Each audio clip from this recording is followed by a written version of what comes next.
Hello दोस्तों, स्वागत करता हूं आपके YouTube channel Karan GK with revision के अंदर, जिसको शॉर्ट फॉर्म में CGWR के नाम से जाना जाता है।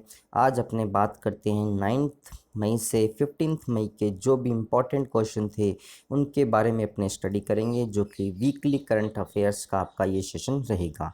आज का जो वीडियो है 303 नंबर का है और बात करते हैं आज के फर्स्ट क्वेश्चन के बारे में। 2021 लॉरिस स्पोर्ट्समैन अवार्ड जो है किसने जीता? इसका राइट आंसर होगा राफेल नडाल के द्वारा बेसिकली ये अवार्ड जीता गया है। यदि वुमेंस कैटेगरी की बात करते हैं तो नाओमी ओसाका के द्वारा जीता गया, जो कि जापान की रहने वाली है। ये दोनों जो प्लेयर हैं बेसिकली टेनिस प्लेयर हैं। फिर बात करते हैं टाइगर वुड्स के बारे में। जो लॉरिस स्पोर्ट्स अवार्ड है बेसिकली इसकी जो स्थापना हुई थी वो 2000 के अंदर हुई थी, और पहला जो लॉरिस स्पोर्ट्स अवार्ड दिया गया था वो टाइगर वुड्स को प्रोवाइड करवाया गया। टाइगर वुड्स जो कि अमेरिका के एक गोल्फर हैं, और फिर 2001 के अंदर भी इनको ये अवार्ड जो है वो प्रोवाइड करवाया गया।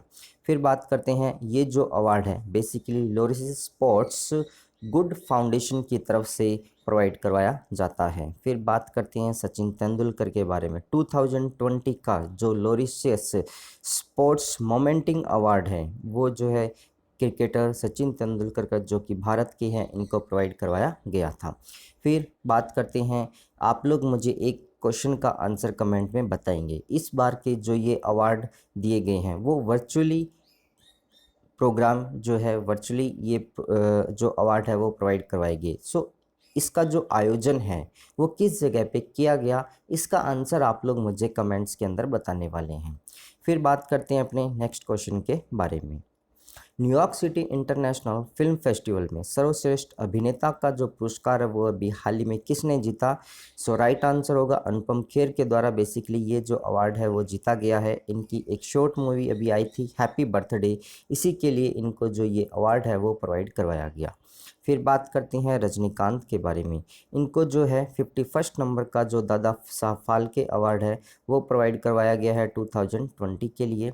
फिर बात करते हैं इसी तरह से जो 15th नंबर का दादा साहब फाल्के अवार्ड है वो 2018 के अंदर प्रोवाइड करवाया गया था, जो कि अमिताभ बच्चन को प्रोवाइड करवाया गया था। ध्यान रखिएगा कि 2019 के अंदर कोई भी दादा साहब फाल्के अवार्ड जो है वो प्रोवाइड नहीं करवाया गया। फिर बात करते हैं सोनू सूद के बारे में। पंजाब सरकार के द्वारा जो कोविड-19 की वैक्सीन्स लगाई जा रही है उनका जो एम्बेसडर है वो सोनू सूद को भी बनाया गया। ओमपुरी की यदि अपने बात करते हैं तो इनको India international film festival Boston के अंदर जो लाइफ टाइम अचीवमेंट अवार्ड की कैटेगरी है वो मृत्यु उपरांत इनको ये अवार्ड प्रोवाइड करवाया गया, और उनके बिहाफ पे उनकी जो मिसेज है उन्होंने ये अवार्ड जो है वो रिसीव किया। फिर बात करते हैं, जो भी पर्सन इस चैनल को फर्स्ट टाइम देख रही हैं चैनल को आप सब्सक्राइब कीजिएगा और पास में जो बेल आइकन दिया है उसको भी आप प्रेस कीजिएगा। और यदि आप लोगों को ये वीडियो पसंद आ रहा हो तो आप इसे लाइक कीजिएगा और अपने दोस्तों के साथ इसको शेयर भी आप ज़रूर कीजिएगा। फिर बात करते हैं नेक्स्ट क्वेश्चन के बारे में। 25 बार दुनिया की सबसे ऊंची चोटी पर चढ़ने वाले पर्वतारोही जो है वो कौन बने हैं? इसका राइट आंसर होगा नेपाल के कामी रीता शेरपा जो है वो सबसे ज़्यादा बार माउंट एवरेस्ट की चोटी पर ये चढ़ चुके हैं। और यदि अपने बात करते हैं, एक क्वेश्चन और मैं आप लोगों से पूछना चाहूँगा, इसका आंसर भी आप लोग मुझे कमेंट्स में बताइएगा कि माउंट एवरेस्ट की जो हाइट है वो कितनी हाइट है, और अभी जो नापी गई है वो न्यू हाइट आप लोगों को बतानी है। और या फिर आप ये भी बता सकते हो कि पुरानी हाइट जो मापी गई थी और नई हाइट जो अभी मापी गई है इन दोनों के बीच में जो डिफरेंस है वो कितना डिफरेंस है। फिर बात करते हैं बाकी के जो ऑप्शंस हैं उनके बारे में।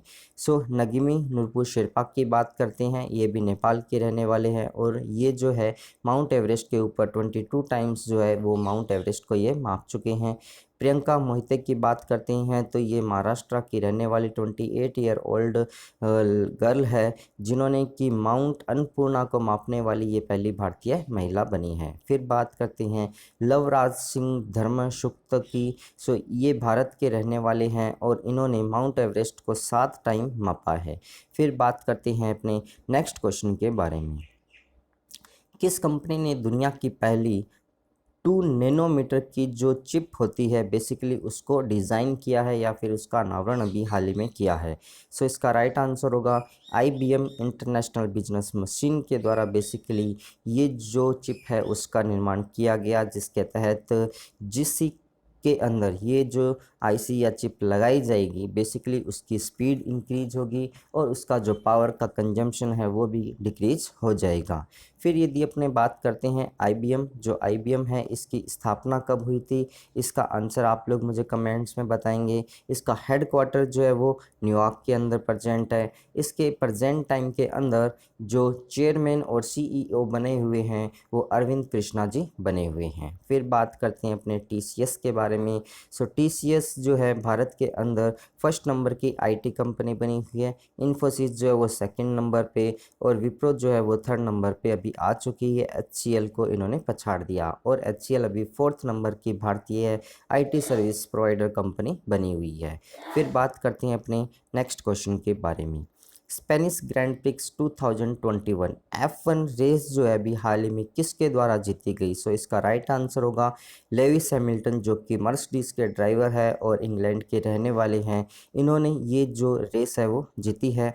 इसी तरह से इस रेस के अंदर सेकंड नंबर पे जो रहे हैं वो मैक्स वेस्टर्पन रहे हैं, जो कि रेडबुल के ड्राइवर है, नीदरलैंड के रहने वाले हैं। और वी बोटास जो है वो थर्ड नंबर पे इस पे रहे हैं। जिहान दारूवाला की बात करते हैं तो ये भारत के ड्राइवर है। F2 जो रेस होती है उसके ये एकमात्र भारतीय ड्राइवर हैं। फिर बात करते हैं अभी तक इस साल की टोटल 4 रेसेस हो चुकी है। यदि पहली रेस की बात करती हैं तो बहरीन ग्रैंड प्रिक्स रेस हुई थी जिसको लेविस हैमिल्टन के द्वारा जीता गया। दूसरे नंबर की जो रेस हुई वो एमली रोमांगा नाम से एक रेस हुई थी जो कि इटली के अंदर हुई थी, उसको मैक्स वेस्टर्पन के द्वारा जीता गया। थर्ड नंबर की जो हुई थी वो पुर्तगाली रेस हुई थी जिसको भी लेविस हैमिल्टन के द्वारा जीता गया। अब जो ये रेस हुई है इस साल की फोर्थ नंबर की रेस है जो कि स्पेनिश ग्रैंड प्रिक्स रेस है और इसको लेविस हैमिल्टन के द्वारा जो है वो जीता गया है। फिर बात करते हैं अपने नेक्स्ट क्वेश्चन के बारे में। 2021 मैड्रिड ओपन मैन का खिताब किसने जीता। सो ये जो बेसिकली एक टूर्नामेंट है जो कि टेनिस से संबंधित है और ये इसका जो आयोजन हुआ वो स्पेन के अंदर मैड्रिड के अंदर इसका आयोजन किया गया था। और ये जो अवार्ड है बेसिकली मेंस कैटेगरी के अंदर जर्मनी के अलेक्जेंडर ज्वेरेव के द्वारा ये जीता गया है और उन्होंने इटली के मैतो ब्रिटेनी को इसके अंदर बेसिकली हराया। फिर बात करते हैं वुमेंस कैटेगरी की। सो बेलारूस की अरायना सेबालेंका के द्वारा ये अवार्ड जीता गया और उन्होंने ऑस्ट्रेलिया की जो एशली बार्टी है इनको इसके अंदर हराया है। फिर अपने बात करते हैं नेक्स्ट क्वेश्चन के बारे में। FLO के 38वें राष्ट्रीय अध्यक्ष के रूप में भी हाल ही में किसे नियुक्त किया गया। सो इसका राइट आंसर होगा उज्ज्वला सिंघानिया को बेसिकली इसके लिए नियुक्त किया गया है। अब यदि अपने बात करते हैं सबसे पहले FLO के बारे में। सो इसका जो फुल फॉर्म रहता है फिक्की लेडीज़ ऑर्गेनाइजेशन रहता है, जिसकी स्थापना जो है वो 1983 के अंदर हुई थी। जब फिक्की की स्थापना हुई थी उसी टाइम इसकी स्थापना हुई थी। और ये जो ऑर्गेनाइजेशन है बेसिकली महिलाओं को जो एंटरप्रेन्योर है उनको और उनके जो बिजनेसमैन महिलाएं होती हैं उनको आगे बढ़ाने के लिए ये जो ऑर्गेनाइजेशन है वो वर्क करती है। फिर बात करते हैं इंदु जैन के बारे में जो कि टाइम्स ग्रुप की चेयरपर्सन है और अभी इनकी हाल ही में मृत्यु हो गई। और ये जो है इंदु जैन FLO की पहली महिला अध्यक्ष भी वहाँ पर बनी थी। फिर बात करते हैं सोमा मंडल जो कि सेल की पहली महिला अध्यक्ष बनी थी। रेखा मेनन की बात करते हैं जो कि नेस्कॉम की पहली महिला अध्यक्ष ये बनी हैं। फिर बात करते हैं नेक्स्ट क्वेश्चन के बारे में। अप्रैल 2021 के लिए ICC men's player of the month award जो अभी हाल ही में किसके द्वारा जीता गया। सो मेंस कैटेगरी की बात कर रहे हैं तो पाकिस्तान के बाबर आजम के द्वारा बेसिकली ये अवार्ड जो है वो जीता गया है। और यदि इसी तरह से वुमेंस कैटेगरी की बात करते हैं तो ऑस्ट्रेलिया की अलाइसा हेली के द्वारा बेसिकली ये अवार्ड जो है वो जीता गया है। अब यदि अपने बात करते हैं जो बाकी के ऑप्शंस हैं उनके बारे में, जैसे ऋषभ पंत की बात करते हैं तो ये ICC men's player of the month पाने वाले पहले भारतीय बने थे, या फिर पूरे वर्ल्ड के अंदर ये पहले ऐसे पर्सन बने थे जिनको इस अवार्ड से सम्मानित किया गया था। फिर यदि अपने बात करते हैं विराट कोहली की, सो T20 के अंदर 2000 रन बनाने का जो रिकॉर्ड था विराट कोहली का, जिसको इन्होंने T20 के अंदर अराउंड 54 जो इनिंग्स इन्होंने ली थी 2000 रन बनाने के लिए। सो बाबर आजम के द्वारा सबसे ज़्यादा जो 2000 तेज़ रन बनाए गए, इसके लिए उन्होंने 52 इनिंग्स खेली है जिसके अंदर इन्होंने 2000 रन बनाए। सो इन विराट कोहली का जो ये रिकॉर्ड था वो बाबर आजम के द्वारा तोड़ दिया गया है। फिर अपने बात करते हैं नेक्स्ट क्वेश्चन के बारे में। अरब जगत का नोबेल पुरस्कार जीतने वाली भारतीय मूल की पहली नागरिक जो है वो कौन बन गई है? सो राइट आंसर होगा डॉक्टर ताहिरा कुतुबुद्दीन जो है वो बन चुकी है। ये बेसिकली मुंबई महाराष्ट्र की रहने वाली थी, इनका जन्म वहीं पर हुआ। प्रेजेंट टाइम के अंदर ये शिकागो यूनिवर्सिटी के अंदर अरबी भाषा जो है उसकी एक प्रोफेसर बनी हुई है। इनको ये जो अवार्ड है वो शेख जायद बुक अवार्ड के नाम से जाना जाता है। ये जो जिसको अरब जगत का नोबेल पुरस्कार भी कहा जाता है, जो कि 15 नंबर का था। इनको इनकी जो पुस्तक आई थी Arabic oration art and culture के लिए पर्टिकुलर ये प्रोवाइड करवाया गया है। फिर अपने बात करते हैं जो गुनीत मोंगा है उनके बारे में। ये जो है ये भारतीय फिल्म निर्माता है जिनको फ्रांस सरकार के द्वारा वहाँ का जो सेकंड हाईएस्ट सिविलियन अवार्ड है, जिसको night of the order of art and later कहा जाता है, उस अवार्ड से सम्मानित किया गया। डॉक्टर कीर्ति कांत की बात करते हैं तो वाइल्ड इनोवेटर अवार्ड से को पाने वाली पहली भारतीय और एशियाई जो नागरिक है वो ये बनी हैं। फिर बात करते हैं M.A. यूसुफ अली की, जो कि अबू धाबी के अंदर रहते हैं, वहाँ पर एक बिजनेसमैन है और ये जो है वहाँ पर लुलु नाम का एक ऑर्गेनाइजेशन है जिसको ये संभालते हैं, उसके ये चेयरपर्सन हैं। उनको अबू धाबी का जो हाईएस्ट सिविलियन अवार्ड है वो प्रोवाइड करवाया गया। टोटल वहाँ पर 11 जो पर्सन्स थे उनको शामिल किया गया था, जिनके अंदर ये भी उसके अंदर शामिल थे। अब अपने बात करते हैं नेक्स्ट क्वेश्चन के बारे में। बात कर रहे हैं कौन सा संगठन Doge 1 mission to the moon launch करेगा? इसका राइट आंसर होगा स्पेस एक्स के द्वारा बेसिकली ये जो मिशन है वो लॉन्च किया जाएगा। अब इस मिशन की सबसे खास बात ये है कि इसके अंदर जो भी फंड लगाया जा रहा है वो पूरा का पूरा क्रिप्टो करेंसी के रूप में स्पेस एक्स के द्वारा एक्सेप्ट किया गया है, और ये जो पूरा फंड है वो कनाडा की एक एजेंसी के द्वारा प्रोवाइड करवाया जा रहा है। ये जो डोगी 1 है बेसिकली ये एक मिशन है जो कि चंद्रमा के ऊपर स्पेस एक्स के द्वारा 2022 का जो फर्स्ट क्वार्टर है उसके अंदर इनके जो रॉकेट है फैल्कन 9 के द्वारा इसको लॉन्च किया जाएगा। और यदि अपने बात करते हैं डोगी जो कॉइन है बेसिकली एक क्रिप्टो करेंसी है जो कि पहली बार किसी मिशन के अंदर ये एक्सेप्ट की जा रही है। और अब यदि अपने बात करते हैं स्पेसएक्स के बारे में, इसके जो सीईओ है वो एलन मास्क है। इसकी जो स्थापना हुई थी वो 2002 के अंदर इसकी स्थापना जो है वो मानी जाती है। अब आप लोग मुझे कमेंट्स के अंदर बता सकते हैं या फिर मैं ही आप लोगों को बता देता हूँ कि स्पेसएक्स जो है उसका फुल फॉर्म जो होता है वो स्पेस एक्सप्लोरेशन टेक्नोलॉजी कॉरपोरेशन है। फिर बात करते हैं इसरो के बारे में। इंडियन स्पेस रिसर्च ऑर्गेनाइजेशन है, इसके द्वारा भी 2022 के अंदर जो है वो चंद्रयान जो है वो लॉन्च किया जाएगा। नासा की बात करते हैं तो अभी नए जो इसके प्रशासक है एडमिनिस्ट्रेटर जिसको अपने कहते हैं नील बेल्सन अभी बने हैं। रोसकोसमोस जो है बेसिकली रोसकोसमोस बेसिकली रशिया की स्पेस एजेंसी का नाम है।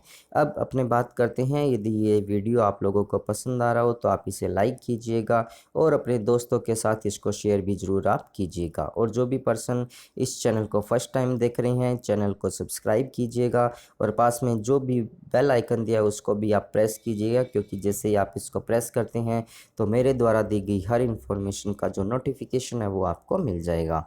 फिर अपने बात करते हैं नेक्स्ट क्वेश्चन के बारे में। 1975 के बाद से भारतीय क्रिकेट टीम में पहला पारसी खिलाड़ी कौन है जो चुना गया है? इसका राइट आंसर होगा अरजान नागसवाला जो है वो चुने गए हैं, जो कि गुजरात के अंदर ये रहते हैं और पारसी धर्म उससे संबंधित है। इनसे पहले जो 1975 के अंदर जो फारूक इंजीनियर थे वो भारतीय क्रिकेट टीम के अंदर शामिल थे। और अपने बात करते हैं डियाना एदुल जी की, सो 1983 के अंदर ये जो है भारतीय महिला क्रिकेट टीम के अंदर शामिल होने वाली एकमात्र पारसी जो वुमेन्स खिलाड़ी है वो चुनी गई थी। और भुवनेश्वर कुमार की बात करते हैं तो लास्ट मंथ का जो ICC month of the award है मेंस कैटेगरी का वो इन्हें ही मिला था। फिर बात करते हैं अपने नेक्स्ट क्वेश्चन के बारे में। प्रत्येक वर्ष 12 मई को जो है कौन सा दिवस मनाया जाता है? सो इसका राइट आंसर होगा इंटरनेशनल नर्स डे जो है वो इस दिन मनाया जाता है। और इस बार इसकी जो थीम रखी गई है nurse a voice to lead a vision for further health care नाम से जो ये इसकी थीम है वो रखी गई है। फिर यदि अपने बात करते हैं वर्ल्ड प्रेस फ्रीडम डे, ये जो है पर्टिकुलर 3 मई को मनाया जाता है। और इस बार इसकी जो थीम रखी गई थी information as a public good नाम से रखी गई है। फिर यदि अपने बात करते हैं वर्ल्ड अस्थमा डे के बारे में, सो मई मंथ का जो पहला मंगलवार आता है उसी दिन वर्ल्ड अस्थमा डे मनाया जाता है। और इस बार इसकी जो थीम रखी गई अनकवरिंग अस्थमा माई मिसकॉन्सेप्शन नाम से इसकी जो थीम है वो रखी गई। फिर बात करते हैं नेशनल टेक्नोलॉजी डे, सो ये जो है पर्टिकुलर 11 मई को जो है वो मनाया जाता है। फिर यदि अपने बात करते हैं ये जो डे मनाया जाता है जो अपने नर्स है जिनका नाम फ्लोरेंस नाइटिंगेल है, उनकी बर्थ एनिवर्सरी के रूप में पर्टिकुलर ये जो डे है वो मनाया जाता है। उनका जो जन्म अपने मानते हैं तो 12 मई 1820 को उनका जन्म हुआ था और 13 अगस्त 1910 को 90 वर्ष की उम्र में उनकी जो मृत्यु हो गई थी। बेसिकली इनको द लेडी विद लैम्प के नाम से भी जाना जाता है, क्योंकि जो भी मरीज़ थे उनकी ये दिन के अंदर तो सेवा करती, उनकी देखभाल करती थी, लेकिन जब रात हो जाती थी तो भी ये लैंप को लेकर, क्योंकि उस टाइम लाइट तो होती नहीं थी, तो उसी वजह से जो पर्टिकुलर एक हाथ में ये अपने लैंप को पकड़ती थी, फिर जो अपने जो पेशेंट थे उनकी ये केयर करती थी। उसी वजह से इनको द लेडी विद लैंप के नाम से भी जाना जाता है। इसी तरह से यदि अपने बात करते हैं फ्लोरेंस नाइटिंगेल जो है इनको आधुनिक नर्सिंग का जो आंदोलन था उसका जन्मदाता भी कहा जाता है। इनके द्वारा नोट्स ऑन नर्सिंग नाम से एक जो पुस्तक है वो भी लिखी गई और जो पहली ऐसी महिला ये बनी थी जिनको ऑर्डर ऑफ मेरिट सम्मान से सम्मानित किया गया था। सो ये कुछ फैक्ट्स थे फ्लोरेंस नाइटिंगेल के बारे में। फिर अपने बात करते हैं नेक्स्ट क्वेश्चन के बारे में। ये जो कुछ फैक्ट्स है फ्लोरेंस नाइटिंगेल के बारे में। अब अपने बात करते हैं नेक्स्ट क्वेश्चन की। किस बैंक ने अभी हाल ही में आई चूज़ माई नंबर जो फैसिलिटी है वो स्टार्ट की है? सो इसका जो राइट आंसर होगा वो होगा जन स्मॉल फाइनेंस बैंक के द्वारा बेसिकली ये जो फैसिलिटी है वो स्टार्ट की गई है।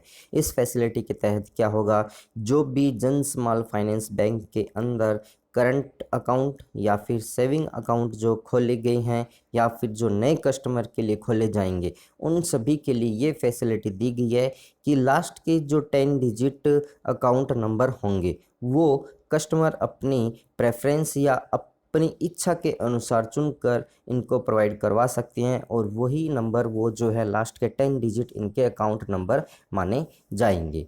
फिर यदि अपने बात करते हैं जन स्मॉल फाइनेंस बैंक का जो हेडक्वार्टर है वो बेंगलुरु के अंदर प्रेजेंट है और इसके जो सीईओ है वो अजय नाम से बने हुए हैं। फिर यदि अपने बात करते हैं जो बाकी के ऑप्शंस हैं उनके बारे में, जैसे एचडीएफसी बैंक की बात करते हैं तो प्राइवेट सेक्टर के बैंकों में 2020 के अंदर सबसे ज़्यादा जो बॉन्ड रिलीज़ किए गए हैं वो एचडीएफसी बैंक के द्वारा रिलीज़ किए गए हैं। आईसीआईसीआई बैंक की बात करते हैं तो इनके द्वारा भी स्मार्ट मर्चेंट नाम से एक कैंपेन स्टार्ट किया गया। फिर यदि अपने बात करते हैं भाग्योदय फ्रेंड्स अर्बन कोऑपरेटिव बैंक की, सो ये महाराष्ट्र का एक बैंक है जिसको आरबीआई के द्वारा भी हाल ही में बैन कर दिया गया है। फिर अपने बात करते हैं नेक्स्ट क्वेश्चन के बारे में। प्रतिष्ठित 2021 विश्व खाद्य पुरस्कार जो है अभी हाल ही में किसके द्वारा जीता गया? सो इसका राइट आंसर होगा भारतीय मूल की डॉक्टर शकुंतला हरक सिंह को के द्वारा बेसिकली ये जो अवार्ड है वो जीता गया है। ये जो अवार्ड है इनको वर्ल्ड फूड प्राइज फाउंडेशन की तरफ से वर्ल्ड फूड प्रोग्राम फाउंडेशन की तरफ से प्रोवाइड करवाया गया। वर्ल्ड फूड प्रोग्राम जो है इसके बारे में ये काफ़ी चर्चा में ये पिछले वर्ष रहा था, क्योंकि इनको 2020 का जो नोबेल पीस प्राइज़ है वो इनको मिला था। फिर बात करते हैं इसका जो हेड क्वार्टर है वो इटली रोम के अंदर प्रेजेंट है। फिर बात करते हैं जो बाकी के ऑप्शंस हैं उनके बारे में। जैसे अर्जुन कल्याण की बात करते हैं तो ये भारत के 68 नंबर के जो ग्रैंड मास्टर है वो चेस के ग्रैंड मास्टर बने हैं, जो कि तमिलनाडु के रहने वाले हैं। एन वी रमन्ना की बात करते हैं तो भारत के 48 नंबर के सुप्रीम कोर्ट के मुख्य न्यायाधीश ये बने हैं, जिनको शॉर्ट फॉर्म में CJI भी कहते हैं। फिर बात करते हैं सुशील चंद्रा की, जो कि 24 नंबर के मुख्य चुनाव आयुक्त जो है वो ये नियुक्त किए गए हैं। फिर अपने बात करते हैं नेक्स्ट क्वेश्चन के बारे में। सॉरी, दैला बांध जो है वो किस देश के अंदर मौजूद है? सो इसका राइट आंसर होगा अफ़गानिस्तान जो कंट्री है उसके अंदर बेसिकली ये जो डैम है वो प्रेजेंट है। ये जो डैम है अभी चर्चा में इस वजह से रहा है क्योंकि इस डैम के अंदर जो अफ़गानिस्तान के तालिबानी जो आतंकवादी है उनके द्वारा इस डैम के ऊपर जो है वो कब्जा कर लिया गया है। इसी वजह से क्या हो रहा है कि हो सकता है कि आगे आने वाले टाइम के अंदर यहाँ पर अफ़गानिस्तान के अंदर जो पीने के पानी की किल्लत है उसको सामना करने का भी पड़ सकता है।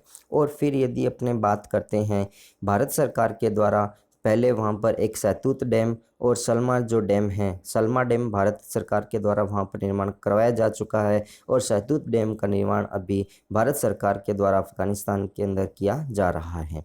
फिर बात करते हैं जो बाकी के ऑप्शंस हैं उनके बारे में। जैसे पाकिस्तान की यदि बात करते हैं तो यहाँ के जो बाबर आजम है उनको ICC man player of the month award cricket के लिए प्रोवाइड करवाया गया है।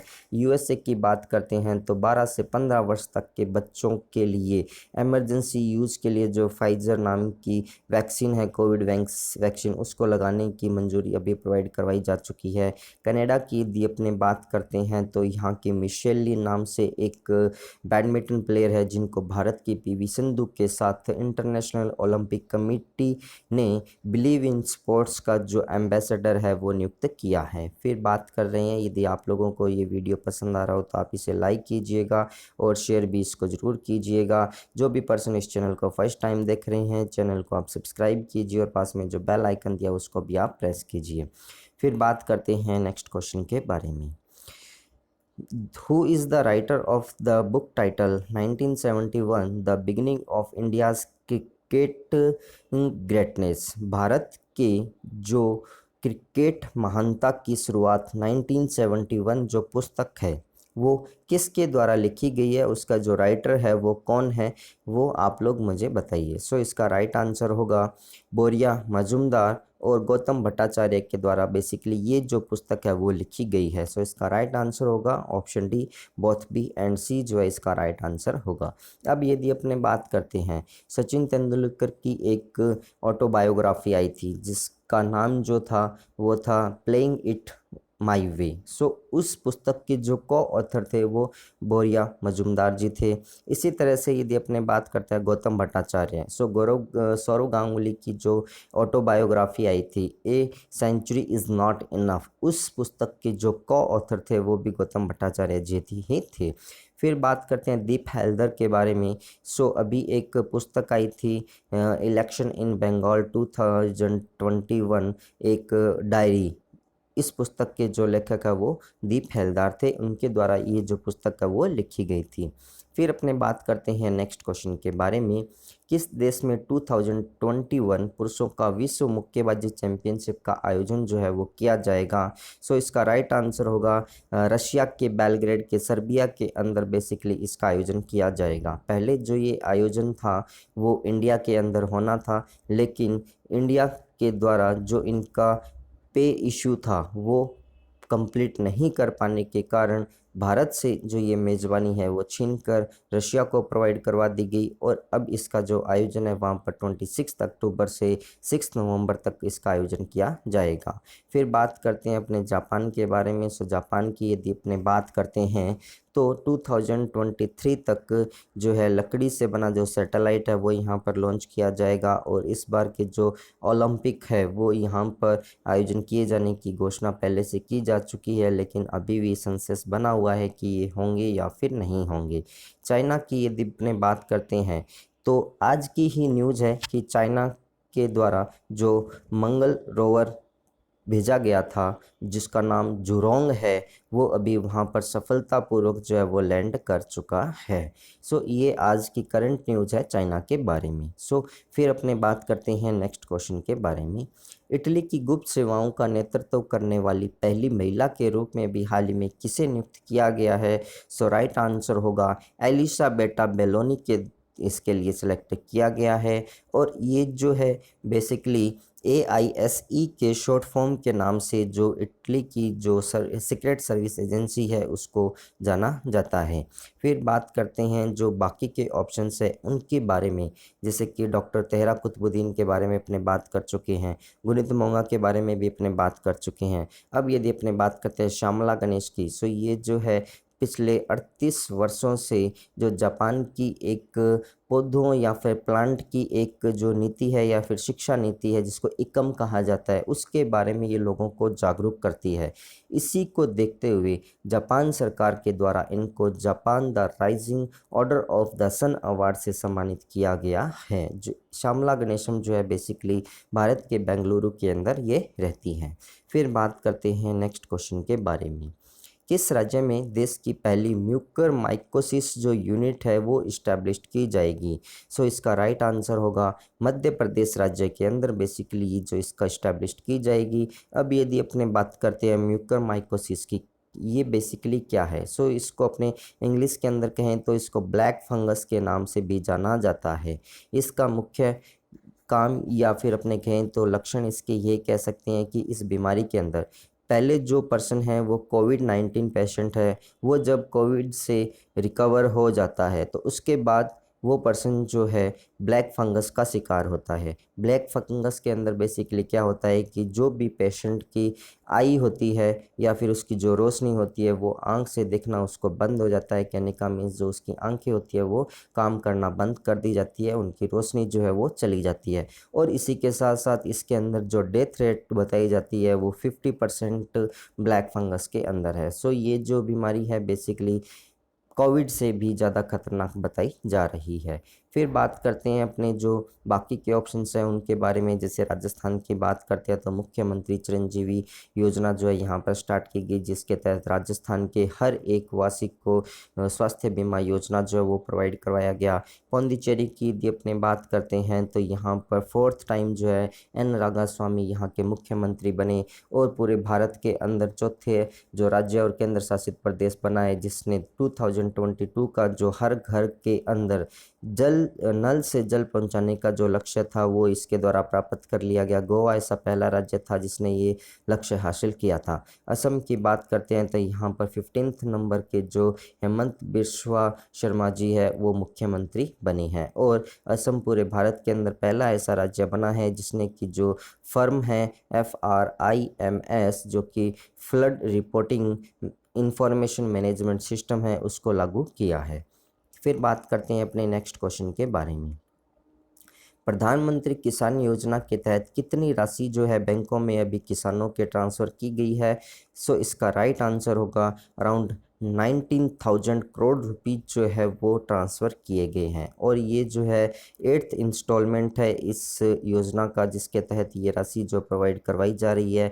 प्रधानमंत्री किसान सम्मान निधि योजना जो है 1 फरवरी 2019 के अंदर पीयूष गोयल जी के द्वारा बेसिकली ये स्टार्ट की गई थी, जिसके तहत फर्स्ट जो किस्त है वो वहाँ पर रिलीज की गई थी। और इस के तहत इस योजना के तहत पर्टिकुलर क्या होता है कि जो भी किसान हैं जिनकी जो खेती है बेसिकली 2 हेक्टर या फिर उससे कम की जो यदि उनके पास खेती है तो हर एक किसान को प्रत्येक साल जो है 6,000 रुपये उनके अकाउंट के अंदर ये जो डायरेक्ट डीबीटी जिसको अपने बोलते हैं उसके तहत ट्रांसफ़र किए जाएंगे। और ये जो 6,000 रुपीज़ है पर्टिकुलर 2,000 रुपीज़ की किस्त के अंदर प्रोवाइड करवाई जाएंगे, जिसके तहत 3 किस्तें उनको ये मिलती है। फिर अपने बात करते हैं नेक्स्ट क्वेश्चन के बारे में। किस राज्य के मुख्यमंत्री ने सीजीटी का वेब पोर्टल का अनावरण अभी किया है? सो इसका राइट आंसर होगा छत्तीसगढ़ राज्य सरकार के द्वारा बेसिकली ये लॉन्च किया गया है कि जो भी अभी प्रेजेंट टाइम के अंदर कोविड की वैक्सीन लगाई जा रही है उन्हीं का रजिस्ट्रेशन करने के लिए जो 18 से 44 तक की एज के जो भी पर्सन्स है उनका रजिस्ट्रेशन करने के लिए पर्टिकुलर ये जो वेब पोर्टल है वो लॉन्च किया गया है। और इसका जो निर्माण किया गया है वो छत्तीसगढ़ इन्फोटेक प्रोटेक्शन सर्विस जो है उसके द्वारा इसका डिज़ाइन जो है वो किया गया है। अब यदि अपने बात करते हैं बाकी के ऑप्शंस के बारे में या फिर छत्तीसगढ़ की अपने एक इम्पॉर्टेंट न्यूज़ की बात करते हैं तो जो प्रधानमंत्री ग्राम सड़क योजना के तहत जो रिकॉर्ड डेटा अभी आया है जिसके अंदर कहा गया है कि सबसे ज़्यादा जो सड़कें बनी हैं उनके अंदर टॉप पे जो है पूरे इंडिया के अंदर रहा है राज्य वो छत्तीसगढ़ राज्य रहा है। जम्मू एंड कश्मीर की बात करते हैं तो यहाँ का उधमपुर जो डिस्ट्रिक्ट है वो डिस्ट्रिक्ट कैटेगरी के अंदर ऑल ओवर इंडिया के अंदर नंबर 1 पे रहा है। हिमाचल प्रदेश की बात करते हैं तो पर्वत धारा योजना जो है यहाँ पर स्टार्ट की गई। वेस्ट बंगाल की बात करते हैं तो थर्ड नंबर या फिर तीसरी बार यहाँ की मुख्यमंत्री ममता बनर्जी जो है वो भी बनी हैं। सो फिर अपने बात करते हैं एट द लास्ट, यदि आप चैनल को फर्स्ट टाइम देख रहे हैं तो चैनल को आप सब्सक्राइब कीजिएगा। और जो भी पर्सन इस चैनल को देख रहे हैं उनको यदि वीडियो पसंद आया हो तो आप इसे लाइक कीजिएगा और शेयर भी कीजिएगा और पास में जो बेल आइकन दिया उसको भी आप प्रेस कीजिए। जैसे ही आप इसको प्रेस करते हैं तो मेरे द्वारा दी गई हर इन्फॉर्मेशन का नोटिफिकेशन आपको मिल जाएगा। फिर बात कर रही हैं फ़ोटो ऑफ द कैंडिडेट की जगह उस पर्सन का फ़ोटो यहाँ पर नेक्स्ट वीडियो के अंदर पब्लिश किया जाएगा, जो कि आज के जो क्वेश्चन आपसे पूछे गए हैं उसका आंसर आप लोग मुझे कमेंट्स के अंदर बताते हैं तो आपका फ़ोटो जो है वो यहाँ पर पब्लिश किया जाएगा। At the last, thanks for watching, thank you so much.